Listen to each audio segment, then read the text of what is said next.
Allah is my heart's speech, your mercy is what I beseech. Keep in my heart your remembrance, and in your deen allow me to advance. Help me in my quest, permit me to pass the ultimate test. Help me in my quest, permit me to pass the ultimate test. Assalamu alaikum wa rahmatullahi wa barakatuh. Bismillahir Rahmanir Rahim. Alhamdulillahi Rabbil Alameen. Wal aqibatu lil muttaqeen. Wa la udwana illa ala al-zalimin. Was salatu was salamu ala sayyidil awwalin wal akhirin. Nabiyyina Muhammadin wa ala alihi wa sahbihi ajma'een. Praise be to Allah alone. We praise Him and we seek His help. Whomsoever Allah guides is the truly guided one. And whomsoever Allah leaves astray, no one can show him guidance. May the best peace and blessings be upon Prophet Muhammad, peace be upon him. Dear brothers and sisters, welcome to any edition of Ask Huda. Quick reminder in the beginning with our phone numbers, area code 002023855, 248 or 249, and the email address is ask@huda.tv. We had a little trouble with the email questions, but inshallah we are in the process of fixing them. As a matter of fact, we have a very important question which I'd like to begin by answering. It is pertaining divorce. Some people say, we hear about the term al-talaq al-bid'i or the bid'i talaq and the sunni talaq. What is the difference and whether it does count or not? Al-talaq al-bid'i is a divorce that is done not in accordance to the sunnah, rather in contradiction to what the Prophet ﷺ and the Quran prescribed if a person decided to divorce his wife, or if a couple came to an agreement to separate via divorce. Allah subhanahu wa ta'ala said in the Quran, in the very first verse of chapter At-Talaq, of divorce, يَا أَيُّهَا النَّبِيُّ إِذَا طَلَّقْتُمُ النِّسَاءَ فَطَلِّقُوهُنَّ لِعِدَّتِهِنَّ وَأَحْصُوا الْعِدَّةِ. Which means, O Prophet, when you divorce women, divorce them at their iddah. The iddah is the prescribed period, and count it accurately. فَطَلِّقُوهُنَّ لِعِدَّتِهِنَّ, which means there is a certain time which the person is allowed to divorce his wife during, or the couple may agree to divorce during this time, and there is a certain time which is not permissible to divorce or pronounce or file for a divorce during this time. The time which is not permissible if a woman is experiencing her menses.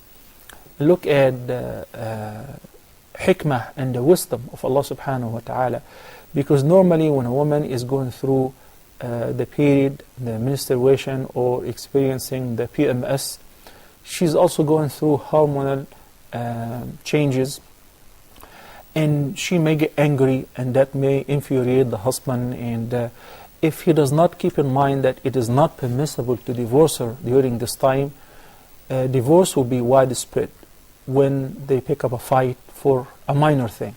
This is as far as the psychological part of divorce. As far as maintaining the family lineage and nasl, the Prophet ﷺ, when Umar ibn al-Khattab radiyallahu ta'ala anhu ardah came to him and said that his son, Abdullah ibn Umar, may Allah be pleased with him and his father, divorced his wife while she was in her menses.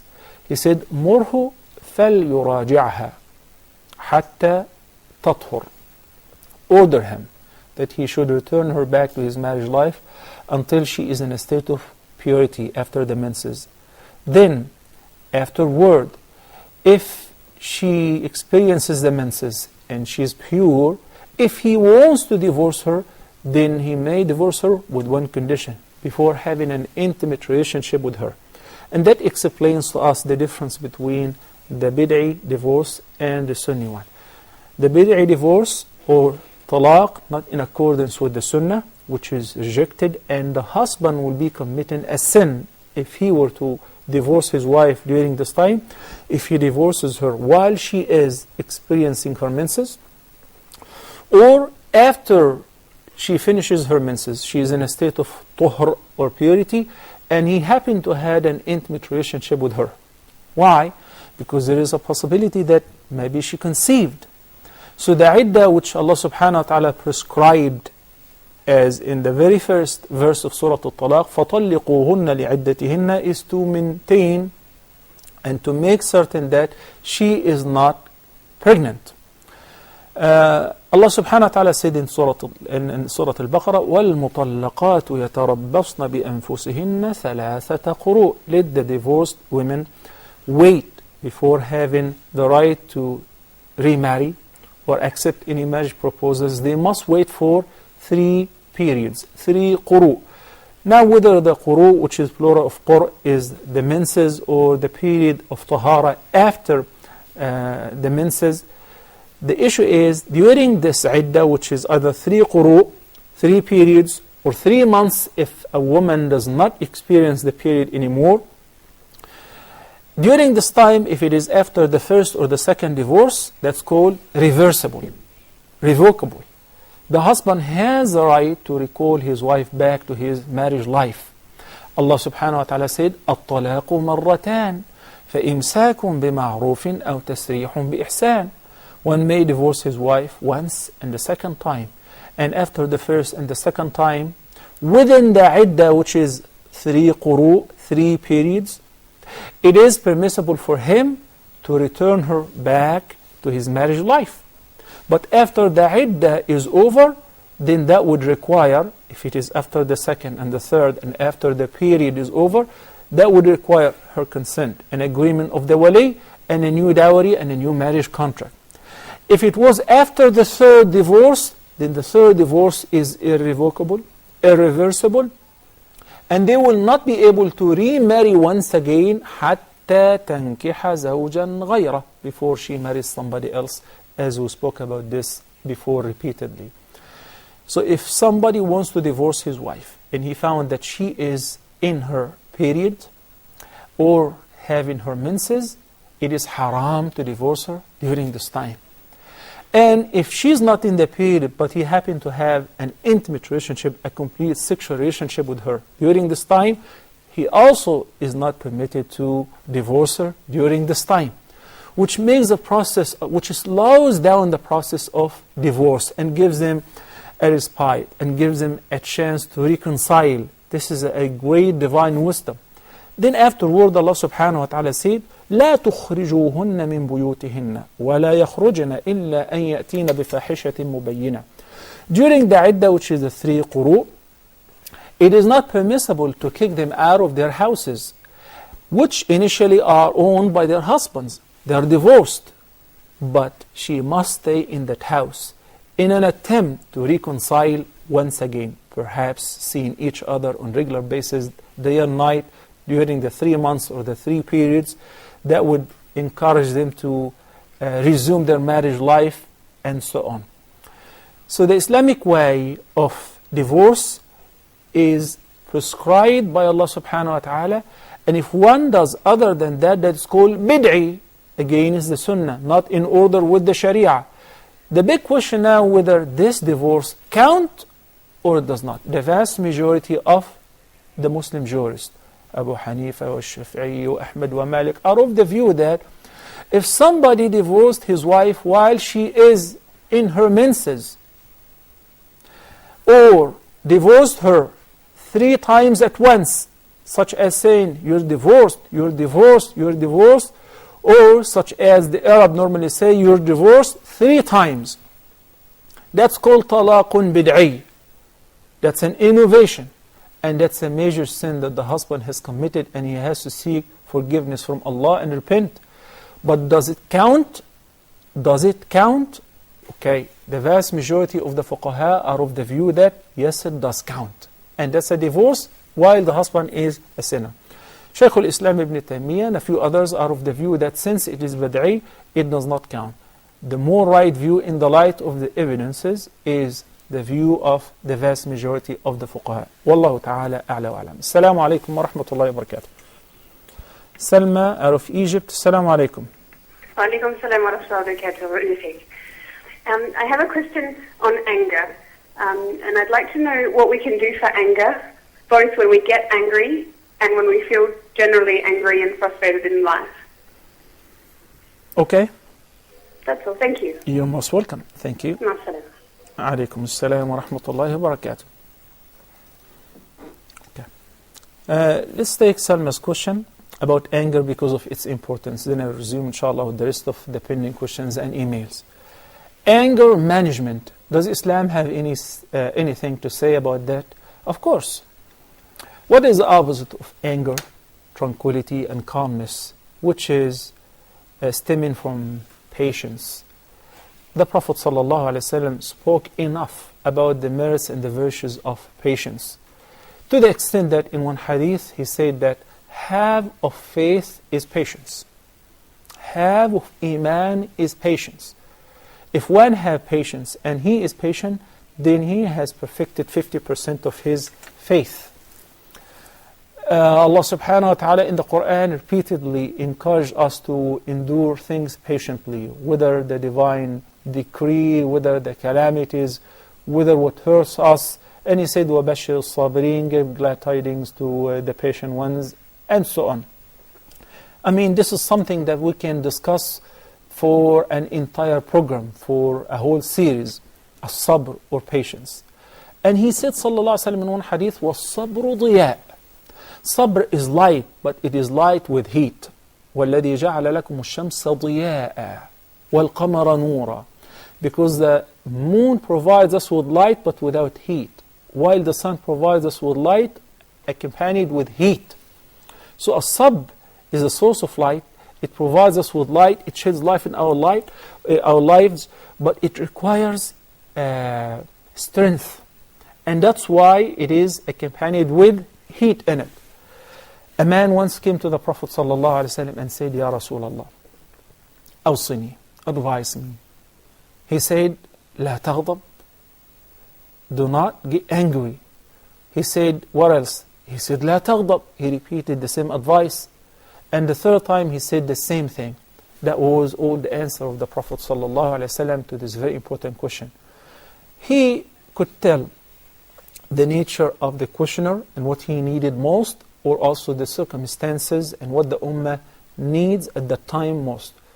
So he advised him not to get angry. It's very simple to tell somebody who is angry, hey, calm down, don't get angry. But it does not literally mean that. Rather, it means the anger management, which is explained over a series of ahadith and prophetic advices. Number one, the Prophet ﷺ advised one who is angry to do the following. He said, إِنِّي لَأَعْلَمُ كَلِمَةً لَوْ قَالَهَا لَيَجِدُ عَنْهُ لَذَهَبَ عَنْهُ مَا يَجِدُ. I know about a word. If this man who is very infuriated and angry, if he had said that word, it would have relieved him from his anger, or relieved his anger. The word is, I seek refuge with Allah against the outcast Satan. أعوذ بالله من الشيطان الرجيم. The Quran supported that. وَإِمَّا يَنزَغَنَّكَ مِنَ الشَّيْطَانِ نَزْغٌ فَاسْتَعِذْ بِاللَّهِ. Seek refuge with Allah against الشيطان, of course. When the Nabi sallallahu alayhi wa sallam said, don't you see the redness on his face? It is due to the fact that his this anger is from fire. Anger is from Satan, and Satan is created from fire. And he said, nothing can extinguish fire better than water. So if any of you got angry, let him perform wudu. And these advices have been practiced, and we experimented that, and it does work 100%. And you try it yourself. When you get angry, rush to make wudu. Keep quiet. Keep quiet. This is a very important advice with regards to anger management. Do not say anything. Zip off your mouth. The Prophet ﷺ said, change your position. Do not say a word.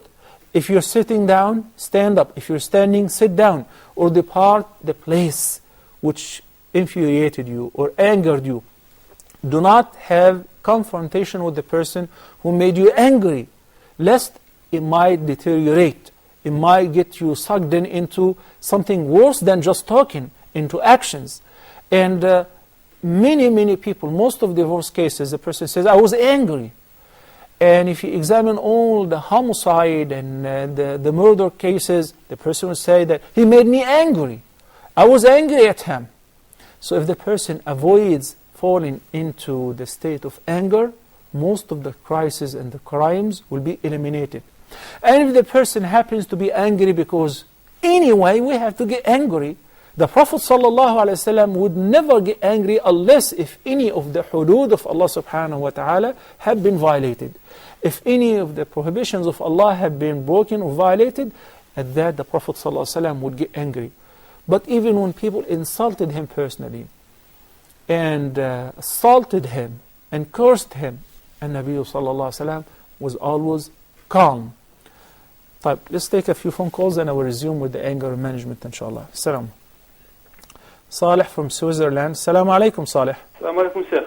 Wa alaikum assalam wa rahmatullahi wa barakatuh. How are you? Alhamdulillah wa shukrullah. Thank you for asking, Salih. Sheikh, I have two questions, please. Please, go ahead. I was praying Salatul Dhuhr at the mosque, and then a brother came late, and then he joined the last two rakats. Mm-hmm. And then after the Imam, he said Assalamu alaikum, he also said Assalamu alaikum. So, and then after he gave up, and then he prayed 4 rakats. So these 4 rakats, after when he made Assalamu alaikum, I asked him, but why do you do this? So he said he didn't play Salatul Fajr or Subh. He don't pray this. So he make the niyyah to pray Salatul Subh with us in Salatul Dhuhr. So I told him, but why you don't pray? He said, because when he wake up, because he overslept, and when he wake up, it was already after 9, so the rising of the sun has already passed. So as for him, what he knows is that you are not allowed to pray till Dhuhr. So I say him, but this is far prayer, so after the rising of the sun, you can pray. So for him, he said, anyway, he don't know, he know it in this way. So I just say, I ask you to confirm this, which one is correct. Okay. And also about whether he can make the niyyah of Salatul Subh to pray with us for Salatul Dhuhr. Okay. Jazakallah khairan, Salih. طيب.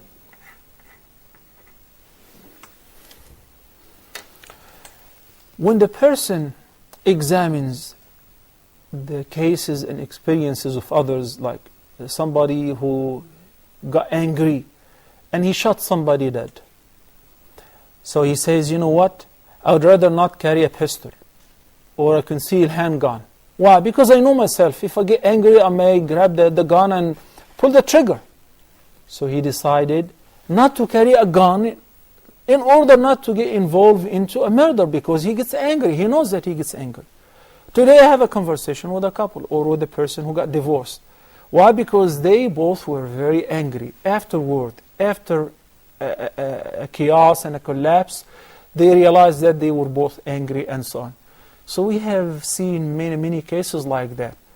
If one of them is wiser than the other a little bit and realizes that if we are both angry and insisting on demolishing our lives and no one is wise, what will happen is we will be another case that the shaitan succeeded in achieving this demolition.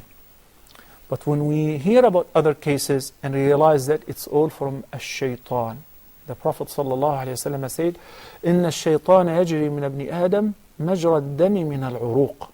I know of a person, I went once and I asked about the banker who normally assists me, and they said that he's in jail. Why? He killed his son. May Allah protect all of us. Because he was angry and he kept beating his son to death. In America, people kill simply if somebody offended him or cut him short or caused them. He can just, if he's living in the south, he can pull his shotgun and he can shoot somebody. Why? They called hot-blooded. They get angry. When you keep in mind and you just foresee the consequences of the anger, you can kill, you can divorce your wife, you can hurt yourself, you can hurt your family members. And afterward, regret will not help. It will not bring the dead back to life. It will not reconcile between you and your wife because you divorced her so many times. I have one lady who came to me and said, Sheikh, my husband divorced me several times, and same excuse that he was angry and so on. So before anything, I needed to ask how many times. Allah subhanahu wa ta'ala said, الطلاق مرتان. If it is the first and the second, there is a resolution. But if it is the third, I have nothing to do with it. She said 30 times. 30. Somebody got angry 3. 0 times, 30 times he divorced his wife while he's angry. It doesn't make sense. So one has to recognize that Allah subhanahu wa ta'ala rewards a great deal for patience, and He hates anger. And the person who is angry and lets the shaitan control him, he loses. He definitely loses. So get up, perform wudu. It will be best if you can pray 2 rak'ah. And try this once. You will never stop this practice. Every time you get angry, wallahi, by making wudu and by praying 2 rak'ahs, a great deal of tranquility will descend upon you. And you realize, you know what? Actually, I was wrong. It happened with me many times, and I did not find a problem to tell the other party whom I was very angry at, to call him up and say, you know what, I'm sorry. It was my mistake. And the other party said, no, it was my mistake, and so on. Why? Because we diffuse the problem. We remove the shaitan and we set him away.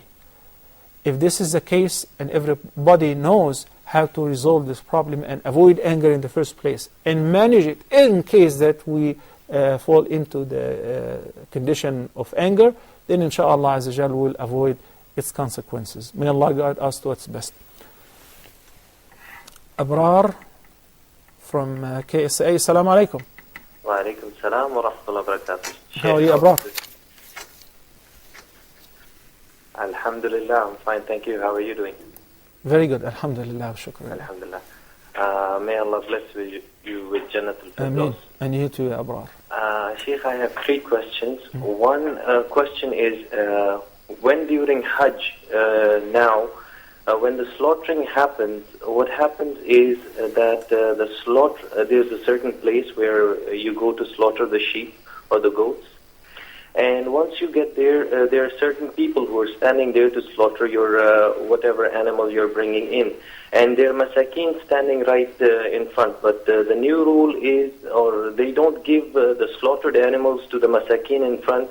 Either if you go there, you can buy it from them, or they send it with the municipality. So my question is it allowed to buy that meat? Because it's supposed to be for masakin, and you're purchasing it. So that's my question. Hope it's clear. Yeah, it is clear, inshallah. Okay. My second question is as-sunnah haq salat al-fajr, which is supposed to be before it. What if you got there and the salah has started? When can you pray it? Straight after the salah? I have heard you should pray it after tulu' ash-shams, after the sunrise. Mm-hmm. And the third question is about the length of the beard, how long it should be. And jazakallah khair. Wa jazakum. Thank you, Abrar. Barakallah feek. Brother Salih from Switzerland. Okay. Fasih from Kingdom of Saudi Arabia. Assalamu alaikum, Fasih. Walaikum salam, Sheikh. How are you doing? Great, alhamdulillah. Okay, Sheikh, I've got a question. My uncle has this colleague, she's a non-Muslim, and every time when she meets him, she greets him with a complete salam, you know, Assalamu alaikum wa rahmatullahi wa barakatuhu. And when my uncle replies her as wa alaikum, just that, she objects to it and she says that why not wa alaikum assalam wa rahmatullahi wa barakatuhu. Mm-hmm. And that happened with other Muslim colleagues of hers too. So what's the correct way? Is it just wa alaikum, or so he should go on to say the complete salam? Okay. That's it. Jazakallah khair. Okay. Thank you, Fasih. Salih had one question, consists of several parts. The first part is that somebody prayed behind an imam. The imam had a different intention than the follower. So the mas'ala is it permissible for a person to have a different intention in his prayer than the imam's intention? اختلاف نية الإمام عن المأموم أو المأموم عن الإمام. Yes, it is permissible. It is permissible that the person who did not pray Zuhr for a reason or another, a legitimate reason, or now he wants to make up Zuhr, and there is a jama'ah that is praying Asr, can he pray behind the imam who's praying Asr with the intention of praying Dhuhr? It is permissible. Can a person pray behind somebody who's praying Nafl with the intention that he's praying his own Fard? Somebody came late after Maghrib and he found somebody praying. Eventually he's praying his Sunnah. Can I join him with my intention? I'm praying Maghrib while he's praying the Sunnah. That is permissible. And all of that has an origin in the Sunnah. But his friend had prayed behind an imam with a different intention in a very specific case. The person was praying Dhuhr. He came and he prayed 2 rak'ahs with him, then he made taslim. When he asked him, he said, I was praying or I was making up Fajr. Because I got up late, it was past sunrise. So I could not pray until it is Dhuhr. Is this true or false? That's absolutely false.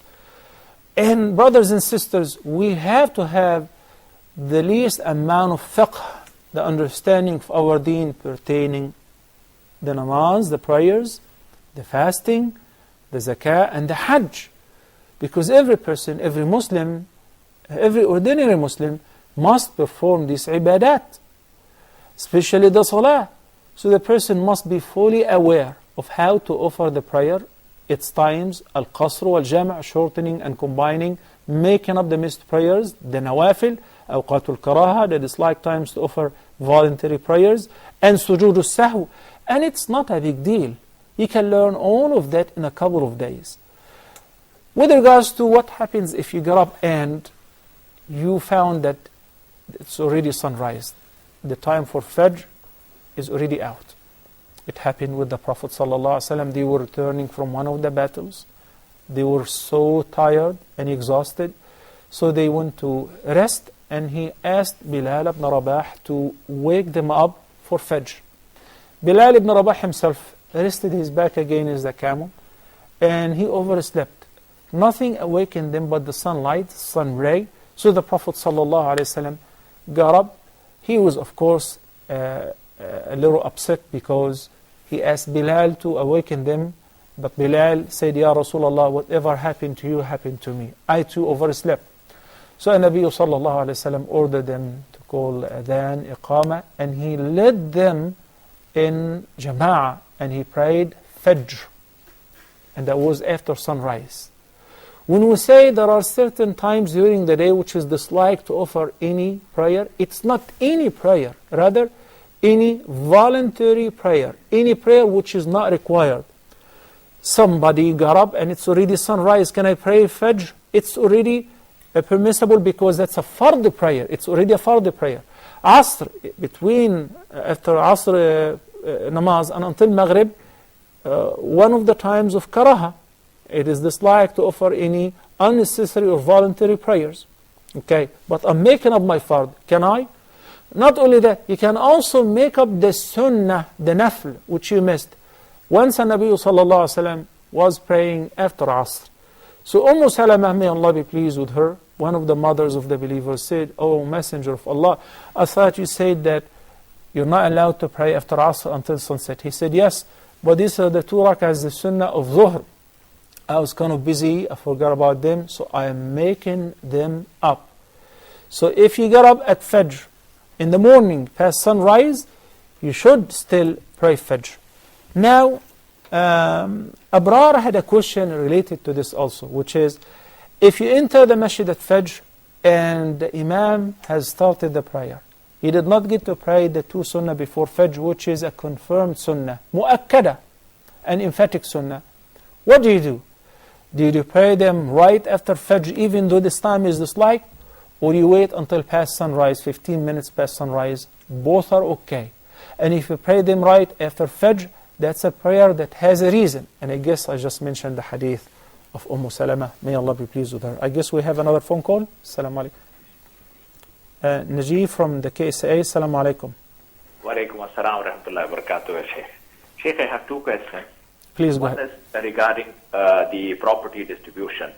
Alhamdulillah, Allah has blessed me with 3 or 4 immovable properties. I have a son and a daughter. No. And unfortunately, we see that after we pass away, or the inheritance, there is a lot of fight among the family and all. So I want to avoid this. And naturally, distributing the property is not easy, because one land may be a higher value, the other land may be lower value. So how do we distribute this? And I want to do something in my life so that my wife, my children, they don't fight after I pass away. Najib, do you have any other heirs? And my mother is alive. Your mother is alive. My mother, my brothers, sisters, and all are there. But so you have brothers and sisters? Yes, also. Okay. Okay. I'll answer you inshallah azza jal. Jazakallah khair. طيب, we'll take a short break and inshallah we'll resume after a couple of minutes, so stay tuned.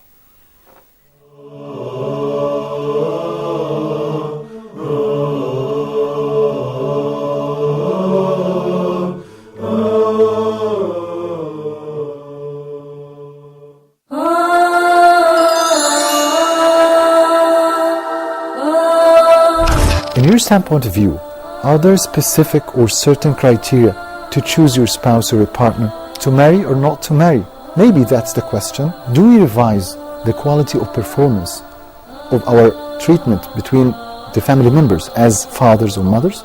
As they say usually, it's not what you say, it's how would you say it. Wouldn't you like to be a good storyteller for your kids? Neurobiologically speaking, child abuse and emotional trauma causes scars in the brain of the child, and this might be not easily healing.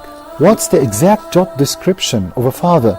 Is it clothing, payments, and feeding, or other important things? Well, I think the job description of a father is merely giving him love and care, self-confidence, giving him sense of security, and checking for the points of strengths to strengthen them.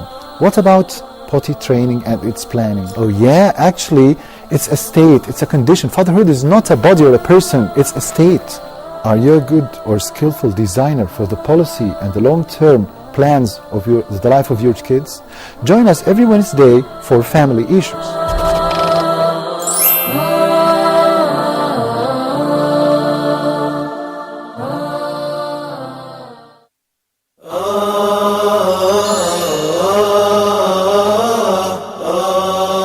Please, brothers and sisters, in particular brothers, husbands, divorce is the last resort. Even when I was given the topic, the art of divorce, I was thinking, why are we talking about a divorce? As they say in management, do you take serious decisions when you are angry? No one is taking a very serious decision in his life, maybe in his business, while you are angry. A divorce happening every 6 minutes. We are not talking about enjoying the divorce, but we are talking about certain steps to be followed in order to avoid divorce or minimize the possibility of divorce or minimize the consequences of divorce. Any divorce taking place have many ill effects. So we would like to minimize those ill effects.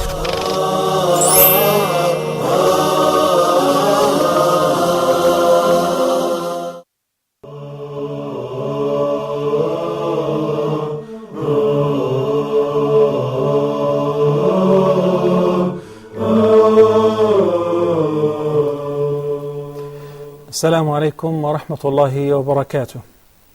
Bismillah ar-Rahman ar-Rahim. Abrar from the Kingdom of Saudi Arabia had a question pertaining al-Hajj, which we slaughter during Hajj. Of course, there are different terms, such as there is al-Hajj, al-Udhiyah, and al-Fidyah.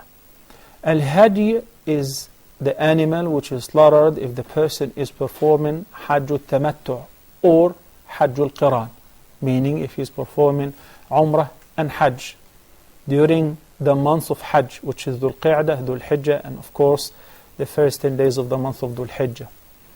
So if the person is intending to do both Umrah and Hajj, then he is required to offer the Hajj. This Hajj will be treated similar to al-Udhiyah. And the Udhiyah, when we slaughter it, we divide it into 3 portions. 1/3 you keep for yourself and your family, and 1/3 you give it away as a charity to the poor and the needy, the masakeen, and 1/3 you give it as a gift to your friends and colleagues and neighbors. You treat al-Hajj likewise. but you're not allowed to sell any part of it because it is supposed to be entirely for Allah subhanahu wa ta'ala. To the extent that sometimes the butchers who slaughter the animals may take instead of their wages the head or the liver or the fur or the skin. That is haram, because this animal is a sacrifice entirely for Allah subhanahu wa ta'ala. So you cannot neither sell nor buy any part of it. This is as far as the Hajj and the Udhiyah.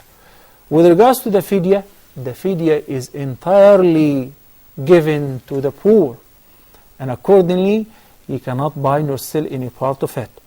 The system that is followed in Saudi Arabia, at least in the past few days, of selling vouchers where professional institutes or organizations, governmental and non-governmental, will be in a charge of buying the herd and slaughtering them on our behalf and distributing them not necessarily only in Mecca, rather in some neighboring countries such as some parts in Africa if they are in need, is 100% valid pertaining the Udhiyah and the Hajj. The fidya must be distributed in Mecca. And that's why I personally resort to that system, and I advise every person who's performing Hajj to do likewise. Why? Because in the past when we used to slaughter ourselves, we really get stuck and we don't know who's eligible and who's not.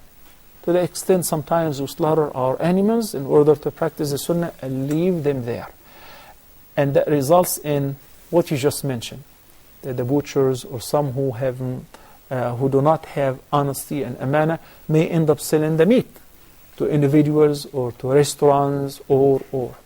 So in order to avoid all of that, it will be best to buy the voucher and put your trust in Allah subhanahu wa ta'ala and put it behind your back and consider it done.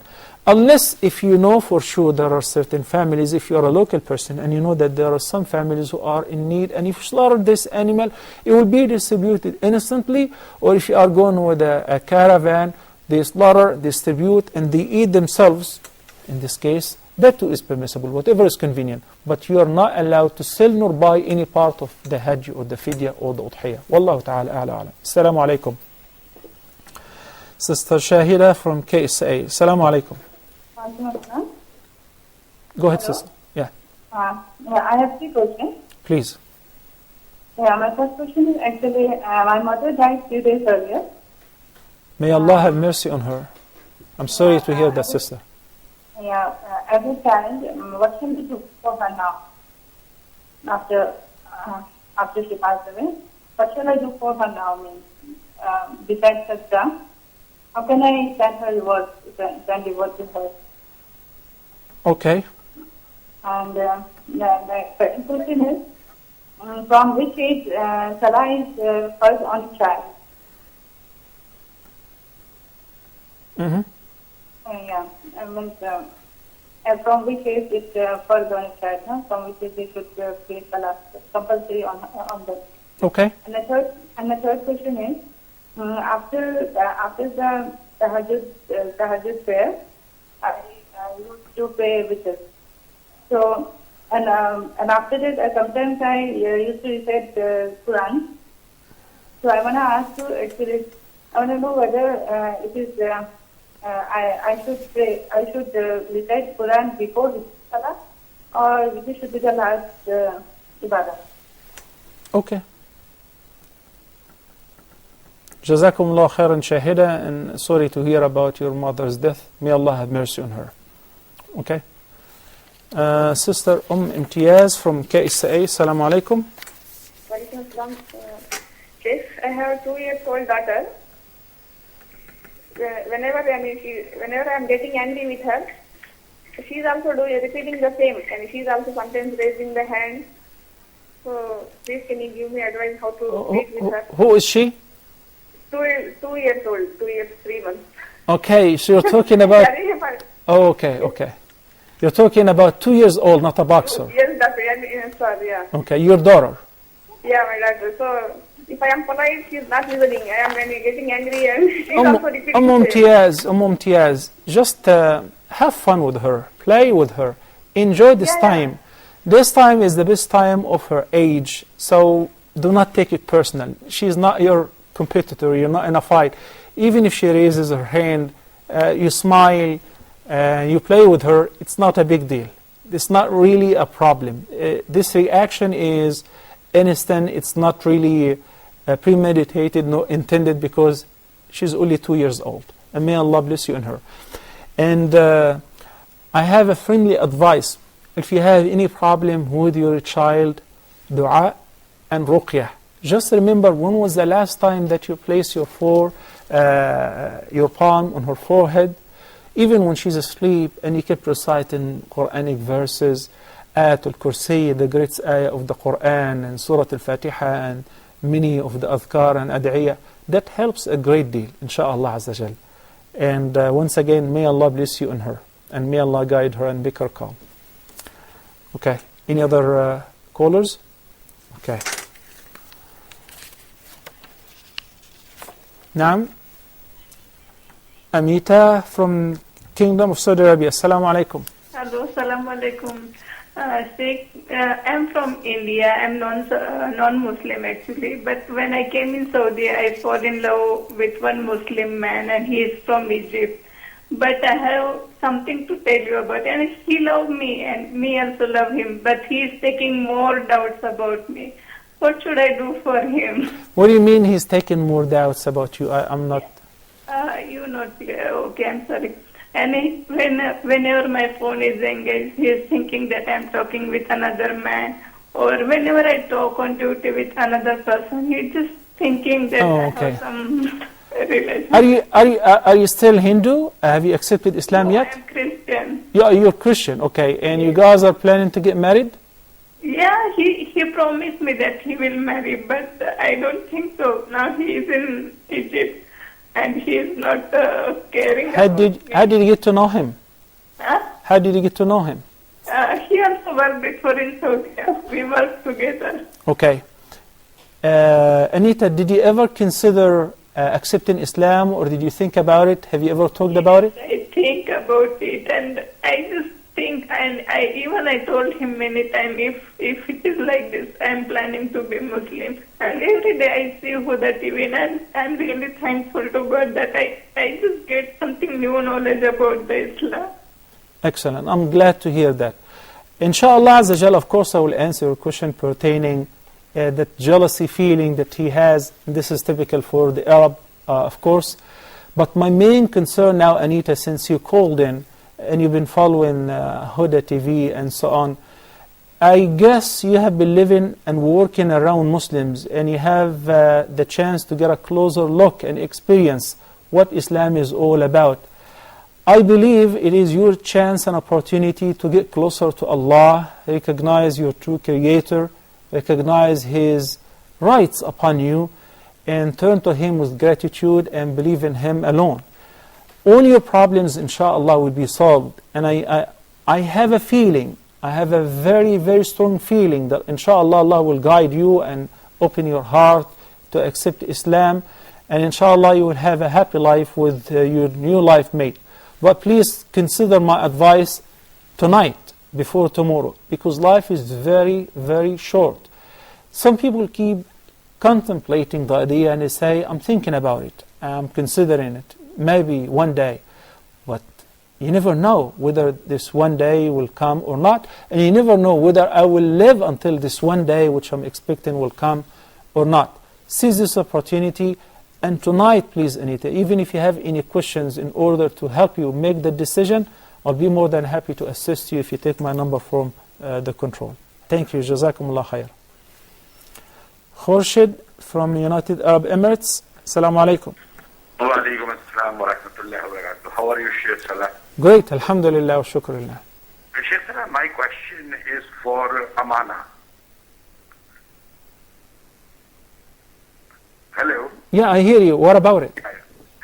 Sheikh Salah, what happened around 30 years back when I got married?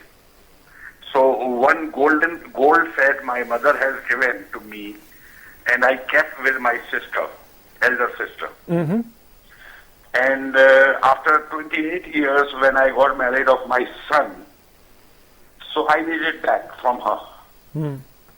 And she said that it is in the locker and this and this and this. And even though the marriage happened, we didn't get that set which belongs to my wife, given by my mother.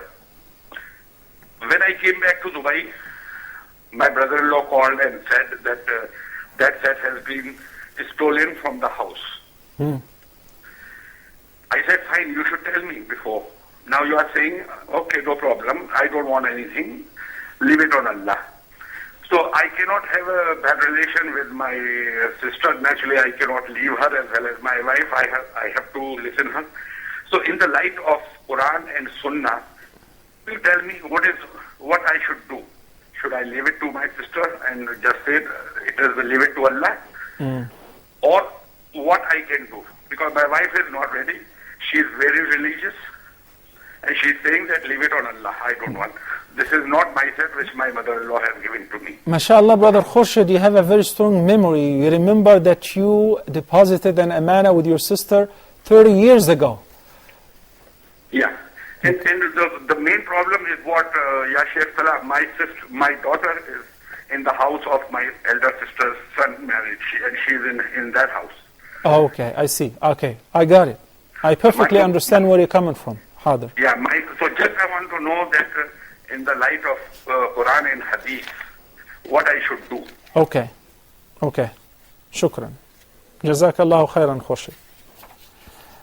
I only have just a couple of minutes, and all the questions are very important to answer, but in order to stick to the order, I will go with Bismillah. Najib from Kingdom of Saudi Arabia.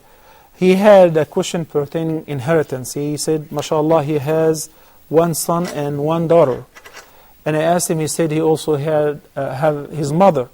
And Allah subhanahu wa ta'ala said in Surah An-Nisa, وَلِأَبَوَيْهِ لِكُلِّ وَاحِدٍ مِّنْهُمَا السُّدُسُ مِمَّا تَرَكَ إِنْ كَانَ لَهُ وَلَدٍ. So the mother gets 1/6 of his inheritance. And of course, may Allah bless you, if your wife is, alhamdulillah, alive, she gets 1/8 of the inheritance, because that you already have children too. And the remaining part will be divided لِلذَّكَرِ مِثْلُ حَظِّ الْأُنْثَيَيْنِ, for a male double the share of a female in this particular mas'ala. He has 4 properties. He asks whether it is a good idea to divide his inheritance before, after his long life, inshallah, before it's over, or to leave it up to Allah subhanahu wa ta'ala. I would also like to add to that, there is a very important thing when I asked you about your brothers and sisters, even though they are not included in the inheritance, but it is highly recommended to include them in the wasiyah. Because the Prophet ﷺ said, لا وصية لوارث. The wasiyah is prescribed for those who do not have a legal share in the inheritance. So these are your brothers and sisters too. Keep them in your consideration to give them a part. And the wasiyah should be lesser than 1/3. Maximum 1/3, but it is recommended to be lesser than 1/3, because the Prophet ﷺ said to Sa'd, وَالثُّلُثُ كَثِيرٌ, and 1/3 is a lot. Now, in order to resolve this whole issue, we can do the following. The Prophet ﷺ said that it is a must on every person who possesses a property to have his wasiyah written with him, to keep it beneath his pillow or in a safe place, and should not spend a night or two without having his wasiyah written, his will. In the wasiyah, you can resolve this issue simply by saying, I order my wealth to be divided according to the Sharia, or according to the fara'id, or the inheritance law in Islam. And also I'm keeping or saving 1/3, or 1/4, or 1/8 as a wasiyah for 1, 2, 3, 4 of those who are not legally your heirs, because you have children already, alhamdulillah wa shukrillah. So this is the best way in order to diffuse the problem from evolving in the future, inshaAllah azza jal. And meanwhile, because it's properties, you cannot divide them. You cannot say you have 50% of this property versus this and this and that. So afterward, if they want to sell it, and everybody gets their share, that's fine. Perhaps one person wants to buy the share of the other in order to keep the property, the integrity of the property and keep it as a whole. That's up to them. So in your wasiyah you say that my wealth or my inheritance should be divided according to the Sharia, according to the inheritance law in Islam, and include your brothers and sisters in the wasiyah because they are not legally amongst the heirs. هذا والله تعالى أعلى وأعلم. أقول قولي هذا وأستغفر الله لي ولكم وصلى الله على نبينا محمد وعلى آله وصحبه وسلم. Brothers and sisters, until next time, I leave you in the care of Allah. Wassalamu alaikum wa rahmatullahi wa barakatuh. Allah is my heart's speech. Your mercy is what I beseech. Keep in my heart your remembrance, and in your deen allow me to advance. Help me